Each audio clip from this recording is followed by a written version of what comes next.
பா இந்த ஸ்டாச்சு பாருங்க வேற லெவல்ல இருக்கு. மலைக்கு மேல இப்படி ஒரு பிரம்மாண்டமான கோவிலா? இங்க இருந்து பாக்குற வியூ செம்மையா இருக்கு. ஹலோ கைஸ், நான் உங்க விஜய். நம்ம இப்போ எங்க வந்திருக்கோம்னா மதுராந்தகத்துக்கு தாங்க வந்திருக்கோம். இங்க எதுக்காக வந்தோம்னா, இங்க ஒரு சின்ன மலைக்கு மேல ஒரு அழகான சூப்பரான நரசிம்மர் கோவில் ஒன்று இருக்கு. அந்த கோவிலை பார்க்கறதுக்காக தான் நம்ம இப்போ வந்திருக்கோம். நம்ம கூட நம்மளோட சப்ஸ்கிரைபரே வந்திருக்காரு. இவர் தான் நம்ம இங்க வந்ததுக்கான ரீசனே. அவர் தான் யூடியூப்ல கமெண்ட்ஸ்ல மெசேஜ் பண்ணி நம்மளை இங்க இவ்வளவு தூரம் கூட்டின்னு வந்திருக்காரு. உங்களுக்கு ரொம்ப ரொம்ப நன்றி ப்ரோ. நன்றி ப்ரோ. உங்களோட சேனல் நேமையும் அப்படியே சொல்லிருங்க. இவரும் யூடியூபர் தாங்க நம்மள மாதிரி. இவரும் ஒரு சேனல் வச்சிருக்காரு. என் சேனல் பேர் வந்து மிஸ்டர் மோட்டோ டிராவலர். நானும் இந்த மாதிரி விளாக்ஸ் வீடியோலாம் போடுறேன். அப்படியே ப்ரோ சேனல் வந்து சப்ஸ்கிரைப் பண்ணிடுங்க, லைக் பண்ணுங்க, ஷேர் பண்ணுங்க, அப்படியே கமெண்ட் பண்ணிடுங்க. வாங்க இப்ப இந்த கோவிலுக்கு மேல போறதுக்கு முன்னாடி கீழே ஒரு அழகான கோவில் இருக்கு. இந்த கோவில் எப்படி இருக்கு அப்படின்னு சொல்லி பார்த்துட்டு அதுக்கப்புறம் அப்படியே மேல போய் எப்படி இருக்கு அப்படின்னு சொல்லி பார்க்கலாம். பாக்குறதுக்கு முன்னாடி நம்ம சேனல் நீங்க புதுசா பாக்குறீங்கன்னா மறக்காம லைக் பண்ணுங்க, ஷேர் பண்ணுங்க, சப்ஸ்கிரைப் பண்ணுங்க.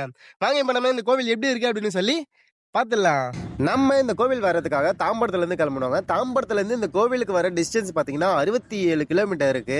இந்த கோவில் கரெக்டா எங்க இருக்குன்னா மதுராந்தகத்துல சித்திரவடி அப்படிங்கிற ஒரு சின்ன கிராமத்துல தாங்க இருக்கு. இந்த கிராமத்துல தான் இந்த மலை இருக்கு. இந்த மலைக்கு மேலதான் இந்த பிரம்மாண்டமான அழகான கோவில் இருக்கு. நம்ம இப்போ அப்படியே கோவில்கிட்ட வந்துட்டோம். அதை பாருங்க, படிகள் தெரியுது பாருங்க, அவ்வளோ அழகா இருக்கு பாக்குறதுக்கு. கீழே ஒரு கோவில் இருக்கு. அந்த கோவிலையும் பார்த்துட்டு அதுக்கப்புறம் நம்ம அப்படியே மலைக்கு மேல போய் அந்த கோவில் எப்படி இருக்கு அப்படின்னு சொல்லி பார்க்கலாம். அதே மாதிரி இந்த கோவிலோட லொகேஷன் நான் டிஸ்கிரிப்ஷன்ல மென்ஷன் பண்றேன், நீங்க வரும்போது செக் பண்ணிக்கோங்க. நம்ம இப்போ அப்படியே கோவில் கிட்ட வந்தாச்சு. இதோங்க நம்ம இதுதான் மலை. இந்த பக்கம் தான் நம்ம போனோம். போறதுக்கு முன்னாடி இங்க பார்த்தோம்னா இங்க ஒரு சின்ன கோவில் மாதிரி கட்டியிருக்காங்க. இதுல பாத்தீங்கன்னா நிறைய செம்மையான ஸ்டாச்சுஸ் எல்லாம் இருக்கு. இந்த கோவில் எப்படி இருக்கு அப்படின்னு சொல்லி பார்த்துட்டு அதுக்கப்புறம் நம்ம அப்படியே மேல போய் பார்க்கலாம். ஆனா நான் இந்த கோவிலை வந்து வீடியோல பார்த்தேன், வேற லெவல்ல இருந்தது. சரி பார்க்கணும் அப்படின்னு சொல்லி அப்படியே நம்ம ப்ரோ கூட வந்துட்டேங்க. வாங்க அப்படியே சுத்தி பார்த்துடலாம் இந்த கோவில் எப்படி இருக்கு அப்படின்னு சொல்லி. நீங்க பாருங்க, சின்ன மலைக்கு மேல முருகனோட ஸ்டாச்சு ரொம்ப அழகா பண்ணிருக்காங்க. சூப்பரா இருக்கு பார்க்கவே, ரொம்ப கியூட்டா இருக்குல்ல. அந்த வேல் மட்டும் அப்படியே ஆடிட்டே இருக்கு காத்துல. ஆனா சின்ன குன்றுக்கு மேல முருகரை ரொம்ப அழகா வடிவமைச்சிருக்காங்க. அப்படியே இங்க பார்த்தோம்னா அருட்பெருஞ்சோதி அப்படின்னு சொல்லி ஒரு வசனம் எழுதியிருக்காங்க கீழே.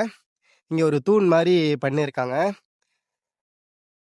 இதுவும் ரொம்ப டிஃப்ரெண்டா இருக்கு.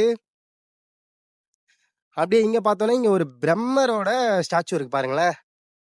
சூப்பரா பண்ணிருக்காங்களே. இந்த கோவில்ல இப்போதைக்கு நம்ம மட்டும்தான் இருக்கோம், யாருமே இல்ல. ரொம்ப சைலண்டா ரொம்ப பீஸ்ஃபுல்லா இருக்குங்க.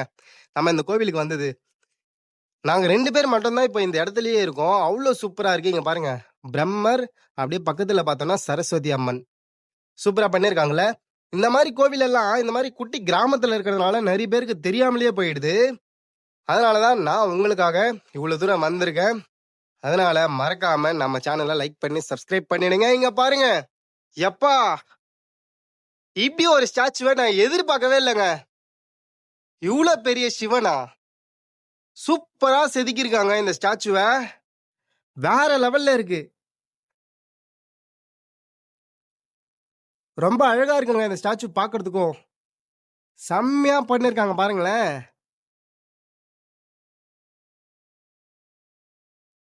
இந்த குட்டி கிராமத்துல இப்படி ஒரு ஸ்டாச்சு இருக்கும் அப்படின்னு சொல்லி நான் எதிர்பார்க்கவே இல்லைங்க. வேற லெவல்ல இருக்குங்க இந்த ஸ்டாச்சு. இங்கே எப்படி இருக்குன்னா இன்னும் மலைக்கு மேல வேற லெவல்ல இருக்கும் போல கோவில். ஏன் பாருங்க, இங்க ஒரு பாம்பு புத்து இருக்குங்க. ஆனா இது உண்மையான புத்து இல்ல, பாம்பு புத்து மாதிரி ரெடி பண்ணியிருக்காங்க. இதில் பார்த்தோன்னா இந்த பாம்போட ஸ்டாச்சுவை ரொம்ப சூப்பரா பண்ணியிருக்காங்க பாருங்க. இந்த டிசைன் ரொம்ப சூப்பரா இருக்கு. அப்படியே அச்சசல் ஒரு உண்மையான பாம்பு மாதிரியே வடிவமைச்சிருக்காங்க. நான் கூட இது தூரத்துலேருந்து பார்க்கும்போது உண்மையான புத்து தான் அப்படின்னு நினச்சேன். ஆனால் கிட்ட வந்து பார்த்தா தான் தெரியுது இது வந்து புத்து மாதிரி ரெடி பண்ணியிருக்காங்க. ஆனால் உண்மையான புத்து கிடையாதுங்க. ஆனால் இந்த புத்து சூப்பராக பண்ணியிருக்காங்க. இது மட்டும் இல்லாமல் இந்த கீழே சின்ன சின்ன சன்னதிகள் இருக்குங்க. நாக சிலைகள், காலபைரவர் அப்படின்னு சொல்லி ஒரு 2-3 சின்ன சின்ன சன்னதிகள் இங்கே வச்சுருக்காங்க. அது மட்டும் இல்லாமல் இங்கே ஒரு கோவில் இருக்குது. ஆனால் கோவில் வந்து பார்த்திங்கன்னா லாக் பண்ணியிருக்காங்க. ஒருவேளை நம்ம இப்போ டைம் பார்த்திங்கன்னா 1 மணி ஆகுது. 1 மணிக்கு நம்ம வந்ததுனால க்ளோஸ் பண்ணியிருக்காங்களா அப்படின்னு சொல்லி தெரியல. ஆனால் இப்போதைக்கு க்ளோஸ் பண்ணியிருக்காங்க. சரி வாங்க, இப்போ நம்ம அப்படியே மலைக்கு மேலே போயிட்டு அந்த மலைக்கு மேலே உள்ள கோவில் எப்படி இருக்குது அப்படின்னு சொல்லி பார்த்துடுவோம். நீங்கள் பார்த்தோன்னா இதுதாங்க இந்த மலைக்கு மேலே இருக்கிற கோவில் போகிறதுக்கான என்ட்ரன்ஸ். இப்போ நம்ம அப்படியே உள்ளே போயிட்டு இந்த மலைக்கு மேலே எப்படி கோவில் இருக்குது அப்படின்னு சொல்லி பார்த்துடலாம் வாங்க. கீழேயும் பார்த்தோன்னா நரசிம்மர் கோவில் தான் இருக்குது. அந்த நரசிம்மர் கோவிலை அப்படியே வெளியே இருந்து பார்த்துட்டோம், ஏன்னா க்ளோஸ் பண்ணியிருக்காங்க அந்த கோவிலுமே.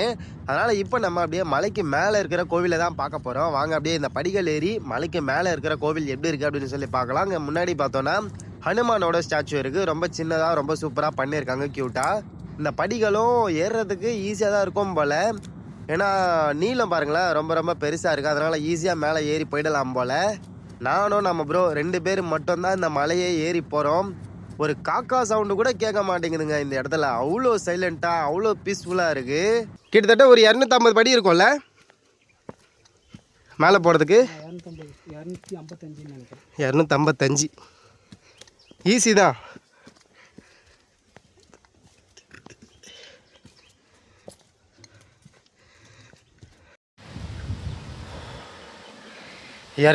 படி தானே, ரொம்ப ஈஸியாக மேலே ஏறி போயிடலாம் அப்படின்னு நினச்சா 50 படி ஏறதுக்குள்ளேயே மூச்சு பயங்கரமாக வாங்குதுங்க. நான் கூட ஸ்டார்டிங்கில் ஈஸியாக தான் இருந்தது ஏறும்போது. ஆனால் ஏற ஏற மூச்சு பயங்கரமாக வாங்குது. நீங்கள் யாராவது இந்த மலை ஏறி வரீங்கன்னா தண்ணி பாட்டில் மறக்காமல் கொண்டு வந்துக்கோங்க. ஏன்னா 50 படி ஏறுறதுக்கே ரொம்ப முடியல. ஒருவேளை நம்மளால் முடியலையா இல்லை நார்மலாகவே இப்படி தானா அப்படின்னு சொல்லி தெரியல. ஆனால் கொஞ்சம் கஷ்டமாக தாங்க இருக்குது இந்த மலையில் ஏறி போகிறதுக்கு மேலே. ஆனால் எப்படியாவது போயிடுவோம். ஒருவேளை வெயில் எடுக்கிறதுனால நம்மளுக்கு அப்படி தெரியுதா என்னன்னு தெரியல. ஆனால் நடக்கிறதுக்கு ரொம்ப ரொம்ப கஷ்டமாக தான் இருக்குது. நான் கூட ஈஸின்னு நினச்சேன், ஆனால் கஷ்டம்தான். ஆனால் இந்த வியூ பார்க்குறதுக்கு சூப்பராக இருக்குங்க. இந்த பின்னாடி செம்மையாக தெரியுது. அப்படியே இந்த கிராமம் ஃபுல்லாக அப்படியே சூப்பராக அழகாக தெரியுது. இது நம்ம அப்படியே இந்த மலைக்கு மேலே போயிட்டு பார்த்தோன்னா இன்னும் சூப்பராக தெரியும் போல். பாருங்கள், பேசவே முடியல, மூச்சு அந்தளவுக்கு பயங்கரமாக வாங்குது. வாங்க அப்படியே மலை ஏறி போயிட்டு மேலே அந்த கோவில் எப்படி இருக்குது அப்படின்னு சொல்லி பார்த்துருவோம். இங்கே ஒரு மண்டபம் மாதிரி கட்டியிருக்காங்க. இதில் கொஞ்சம் ரெஸ்ட் எடுத்துகிட்டு திரும்பவும் இந்த மலை பாதைக்குள்ளே மேலே ஏறி போவோம். ஏன்னா முடியல, ரொம்ப மூச்சு வாங்குது. 10 படி ஏறி வர்றதுக்கே ரொம்ப ரொம்ப கஷ்டமாக இருக்குது. அதே மாதிரி இங்கே பார்த்தோன்னா இங்கே ஒரு ரூட்டு போகுது. இது வந்து பார்த்திங்கன்னா ரொம்ப பழைய ரூட்டு போல், இப்போ யூஸில் இருக்கா இல்லையான்னு சொல்லி தெரியல. ஆனால் இதில் போனோன்னா நம்ம ட்ரெக்கிங் எக்ஸ்பீரியன்ஸ் பண்ணலாம். ஆனால் இப்படி போக முடியுமா என்னென்னு தெரியல. ஏன்னா இங்கே வந்து க்ளோஸ் பண்ணியிருக்காங்க. அதனால் நம்ம இந்த படியிலேயே மேலே போயிடுவோம். ஆனால் கொஞ்சம் நேரம் ரெஸ்ட் எடுத்துகிட்டு அதுக்கப்புறம் நம்ம மேலே போவோம். ஏன்னா சுத்தமாக முடியலைங்க. தண்ணி குடிக்கலைன்னா நம்மளால் சுத்தமாக மேலேயே ஏற முடியாதுங்க. முதல்ல தண்ணி குடிச்சிட்டு அதுக்கப்புறம் பேசுவோம். ரொம்ப மூச்சு வாங்குது.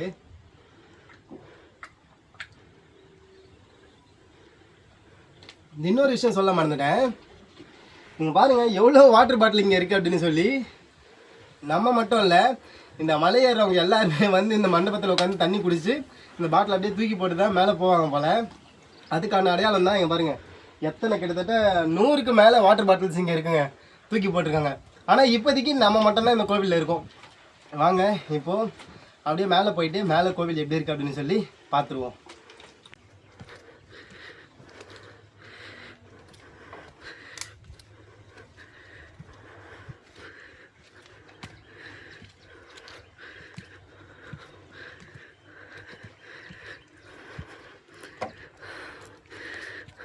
இன்னும் இருக்குங்க, பாதி படி தான் இப்போதைக்கு நம்ம ஏறி வந்திருக்கோம். இன்னும் பாதி ஏறணும். வாங்க போகலாம்.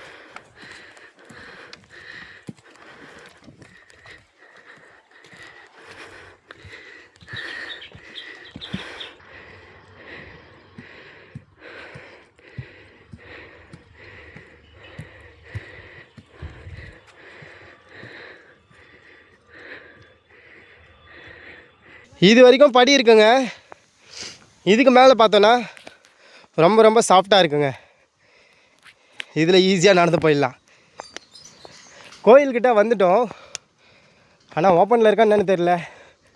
சும்மா தாப்பால் போட்டிருக்காங்க. நம்ம தான் ஓப்பன் பண்ணி உள்ளே போகணும். இதை பார்த்தீங்களா, நம்மளோட நண்பர் ஓப்பன் பண்ணி உள்ளே போயிட்டார். வாங்க அப்படியே நம்மளும் உள்ளே போவோம். ரொம்ப அதிகமாக மூச்சு வாங்குதுங்க. இது பாருங்க, இதுதான் இந்த கோவிலோட அட்ரஸும் இந்த போர்டில் மென்ஷன் பண்ணியிருக்காங்க பாருங்கள். ஃபைனலி எப்படியோ ஒரு வழியாக இந்த 255 படிகளை ஏறி மேலே வந்துட்டோங்க. ஆனால் நம்ம வந்த நேரம் கோவிலோட சன்னதி லாக் பண்ணியிருக்காங்க. இப்போ நம்ம வெளியே இருந்து தான் இந்த கோவிலை பார்க்க போகிறோம். ஆனால் நம்ம வெளியே இருந்து பார்க்குறதுக்கே இந்த கோவில் வேறு லெவலில் ரொம்ப அற்புதமாக ரெடி பண்ணியிருக்காங்க. அப்படியே சிங்கத்தோட முகத்தை வச்சே ரெடி பண்ணியிருக்காங்க. பார்க்கவே ரொம்ப ரொம்ப சூப்பராக இருக்குது. இப்போ நான் அந்த கோவிலோட முகம் உங்களுக்கு காட்டுறேன், எப்படி இருக்குது அப்படின்னு சொல்லி நீங்கள் பாருங்கள். நீங்கள் பாருங்கள், செம்மையாக வடிவமைச்சிருக்காங்களே இந்த கோவிலை. அப்படியே சிங்கத்தோட வாய்க்குள்ளேருந்து நம்ம இந்த சன்னதிக்குள்ளே போகிற மாதிரி ரெடி பண்ணியிருக்காங்க. வேறு லெவலில் இருக்குது இந்த மாதிரி பண்ணியிருக்கிறது. பார்த்தோன்னா யாருமே இல்லைங்க, நம்ம மட்டும்தான் இந்த கோவிலுக்குள்ளே இருக்கோங்க. இந்த டைம் வந்ததுனாலையா இல்லை எப்போவுமே இந்த கோவில் இப்படி தான் இருக்குமா அப்படின்னு சொல்லி தெரியல. ஆனால் நம்ம வந்த நேரம் நம்ம மட்டும்தான் கோவிலுக்குள்ளே இருக்கோம், வேறு யாருமே இந்த கோவிலுக்குள்ளே இல்லைங்க. இன்னும் சன்னதி மட்டும் ஓப்பனில் இருந்திருந்ததுன்னா இன்னும் சூப்பராக இருந்திருக்கும். உள்ளே போயிட்டு நரசிம்மரையும் தரிசனம் பண்ணியிருக்கலாம் நம்ம. ஆனால் நம்ம வந்த நேரம் சன்னதி க்ளோஸ் பண்ணியிருக்காங்க. ஆனால் இந்த வடிவத்தை பார்க்கும்போது வேறு லெவலில் சூப்பராக இருக்குங்க. செம்மையாக பண்ணியிருக்காங்க இந்த டிசைன். ஒரு கோவில் மாதிரியே தெரியல பார்த்தீங்களா இந்த டிசைன். அவ்வளோ பர்ஃபெக்டாக அவ்வளோ சூப்பராக பண்ணியிருக்காங்க. செம்மையாக இருக்குது. நீங்கள் பார்த்தோன்னா ஒரு பக்கம் கருடனோட ஸ்டாச்சு இருக்குது, இன்னொரு பக்கம் ஹனுமானோட ஸ்டாச்சு இருக்குது. அப்படியே இந்த சிங்கத்தோட முகத்தை ரொம்ப பிரம்மாண்டமாக வடிவமைச்சிருக்காங்க பாருங்கள். இந்த கோவில் ஓப்பனில் இருந்ததுன்னா இன்னும் சூப்பராக இருந்திருக்கும். இந்த கேட்டுக்குள்ளே இன்னொரு கதவு இருக்குங்க, அதனால தான் நம்ம சன்னதிக்குள்ளே எப்படி இருக்குது அப்படின்னு சொல்லி பார்க்க முடியல. லாக் பண்ணியிருக்காங்க. ரொம்ப பெரிய பூட்டாக போட்டு வச்சுருக்காங்க. 1 2 3 பூட்டு போட்டு வச்சுருக்காங்க. அவங்க எப்போ ஓப்பன் பண்ணுவாங்க அப்படின்னு சொல்லி தெரியல. ஆனால் கூகுளில் பார்த்தா காலையில் 9 மணிலேருந்து நைட்டு 7:30 மணி வரைக்கும் இந்த கோவில் ஓப்பன்லேயே இருக்கும் அப்படின்னு சொல்லி தான் போட்டிருந்தாங்க. ஆனால் இங்கே வந்து பார்த்தா தான் தெரியுது கோவில் வந்து பார்த்திங்கன்னா க்ளோஸ் பண்ணியிருக்காங்க. நீங்கள் பாருங்கள், சிங்கத்தோட பல் எவ்வளோ பெரிய பல்லாக இருக்குது அப்படின்னு சொல்லி பார்க்கவே ரொம்ப பயங்கரமாக இருக்குல்ல. இங்கே பார்த்தோன்னா ஒரு மண்டபம் மாதிரி கட்டியிருக்காங்க. இந்த மண்டபத்தில் நம்ம மேலே வந்தோன்னா ரெஸ்ட் எடுத்துக்கலாம். இப்போ நம்ம வாங்க அப்படியே இந்த கோவில் சுற்றி எப்படி இருக்குது அப்படின்னு சொல்லி பார்த்துட்டு வரலாம். இங்கே பாருங்கள், சிங்கத்தோட டிசைன் வந்து மேலே வடிவமைச்சிருக்காங்க. இது சிங்கத்தோட டிசைன் தெரியுதா? பக்தா பிரகலாதா படத்தோட அந்த ஒரு அவதாரத்தை தான் இங்கே வந்து மென்ஷன் பண்ணியிருக்காங்க. இது எல்லாமே வந்து நரசிம்மரோட அவதாரங்கள் அப்படியே இங்கே வடிவமைச்சிருக்காங்க. பாருங்க,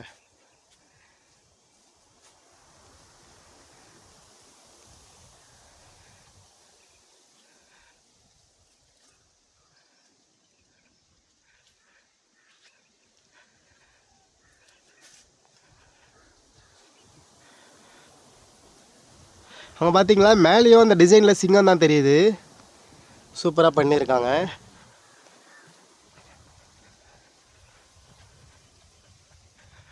அப்படியே பார்த்தோன்னா ஒவ்வொரு அவதாரத்தையும் இங்கே அப்படியே மேலே ஸ்டாச்சுவாக வச்சுருக்காங்க.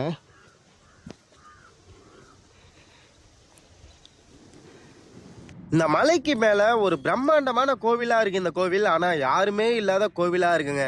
இங்கே ஒரு பெல்லு வச்சுருக்காங்க. ஆனால் இந்த பெல்லை யாராலுமே அடிக்க முடியாது, அந்தளவுக்கு மேலே இருக்குது, அந்தளவுக்கு ஹைட்டில் இருக்குது. அதுக்கு கயிறு கூட இல்லை பார்த்தீங்களா. இப்போ நம்ம பெல் அடிக்கணும்னு நினச்சாலும் அடிக்க முடியாது. ஒரு வேளை ஏதாவது ஃபெஸ்டிவல் அந்த மாதிரி நேரத்தில் கயிறு கட்டுவாங்க போல் இந்த பெல்லுக்கு.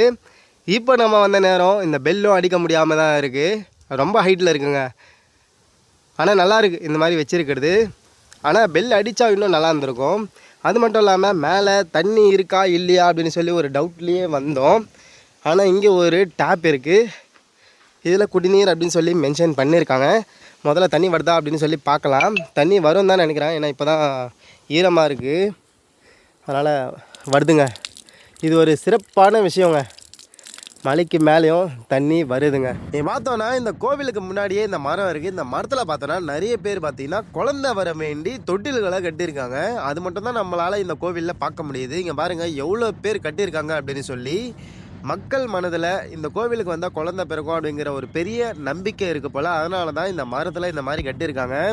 நீங்களும் குழந்தை வர வேணும் அப்படின்னு நினச்சிங்கன்னா நீங்களும் மறக்காமல் கண்டிப்பாக இந்த கோவிலுக்கு வந்து வேண்டி பாருங்கள். அதே மாதிரி இந்த பக்கம் பார்த்தோன்னா நிறைய பேர் வந்து வீடு கட்டணும் அப்படின்னு சொல்லி கல் மேலே கல் அடுக்கி வச்சுருக்காங்க. இது நான் நிறைய வீடியோவில் சொல்லியிருக்கேன். வீடு கட்டணும் அப்படின்னு நினைக்கிறவங்க இந்த மாதிரி ஏதாவது கோவிலுக்கு வந்தாங்கன்னா இந்த மாதிரி கல் மேலே கல் அடுக்கி வைப்பாங்க. எதுக்காக அப்படின்னு சொன்னால் அவங்களுக்கு வீடு கட்டணும்னு ஆசை இருக்கும். இந்த மாதிரி கல் மேலே கல் அடுக்கி வச்சு வேண்டிக்கிட்டாங்கன்னா அந்த வீடு கட்டுற அவங்களோட கனவு நிறைவேறும் அப்படின்னு சொல்லி மக்கள் மனதில் ஒரு பெரிய நம்பிக்கை இருக்குது. அதனால் நீங்களும் இப்போ ஏதாவது கோவிலுக்கு போனீங்களா இந்த மாதிரி கல் மேலே கல் அடுக்கி வைங்க, உங்களோட கனவும் நிறைவேறுங்க. மலைக்கு மேலே உள்ள கோவிலோட கருவறையில் கடவுள் வந்து பார்த்திங்கன்னா இந்த மாதிரி தான் இருப்பார் அப்படின்னு சொல்லி சொன்னாங்க கீழே இருக்கிறவங்க. நம்மளும் இந்த பேனரில் தான் பார்க்குறோம், ஏன்னா மேலே போய் நம்மளால் பார்க்க முடியல, க்ளோஸ் பண்ணியிருக்காங்க. இப்போ நம்ம மலைக்கு மேலே இந்த கோவில் எப்படி இருக்குது அப்படின்னு சொல்லி பார்த்துட்டோம். ஒரு மலைக்கு மேலே ரொம்ப பிரம்மாண்டமாக ரொம்ப சூப்பராக இந்த கோவிலை வந்து கட்டியிருக்காங்க. அது மட்டும் இல்லாமல் தமிழ்நாட்டில் வேறு எங்கேயுமே இந்த மாதிரி டிசைனில் நரசிம்மரோட கோவில் கிடையாது. இந்த ஒரு மலைக்கு மேலே தான் ரொம்ப அழகாக கட்டியிருக்காங்க. இப்போ நம்ம அப்படியே கோவிலை பார்த்துட்டு அப்படியே கீழே இறங்கி போகிறோம். அதே மாதிரி மேலே போயிட்டு வியூ பார்க்கலாம் அப்படின்னு சொல்லி நினச்சோம். ஆனால் மேலே பார்த்தோன்னா ஃபுல்லாகவே கவர் பண்ணியிருக்காங்க. நம்ம படியில் வரும்போது ஏறும்போது மட்டும்தான் இந்த வியூவை பார்க்க முடியும். மற்றபடி மேலே போய் பார்க்கலாம் அப்படின்னு நினச்சோன்னா பார்க்க முடியல, ஏன்னா சுற்றி க்ளோஸ் பண்ணியிருக்காங்க. அதனால் திரும்பவும் படியில் இறங்கி வரும்போது தான் இந்த வியூவை நம்ம பார்த்தோம். ஆனால் இந்த வியூ பார்க்குறதுக்கே வேறு லெவலில் இருக்குது, ரொம்ப சூப்பராக இருக்குது. ஓகே கைஸ், இப்போ நம்ம இந்த மலை கோவில் எப்படி இருக்குது அப்படின்னு சொல்லி பார்த்துட்டோம். இப்போ நம்ம இங்கேருந்து கிளம்ப வேண்டிய நேரம் வந்தாச்சு. இதே மாதிரி இன்னொரு வீடியோவில் நம்ம மீட் பண்ணலாம். அது வரைக்கும் டேக் கேர் அண்ட் பை.